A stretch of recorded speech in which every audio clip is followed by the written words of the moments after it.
বসে পড়েছি লাঞ্চ নিয়ে। কি কি রান্না করছি তোমরা তো জানোই। এখন হচ্ছে খাওয়ার পালা, কোনটা কেমন টেস্ট হয়েছে সেটার পালা। দেখো ভাত খাবো কি আগেই পড়ে গেল।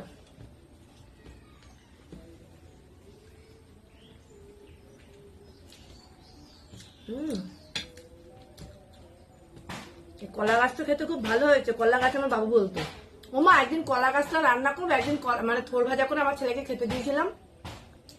তো থোর ভাজাটা ভালো হয়েছিল। পরের দিন বলছি কি মা আমার জন্য কলা গাছ রান্না করবো আরেকবার।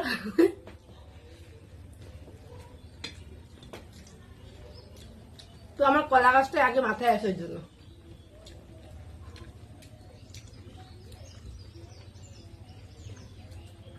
দেখো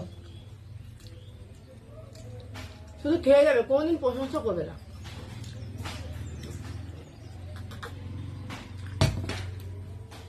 আমার হাতের রান্না এমনি ভালো। প্রশংসা করলে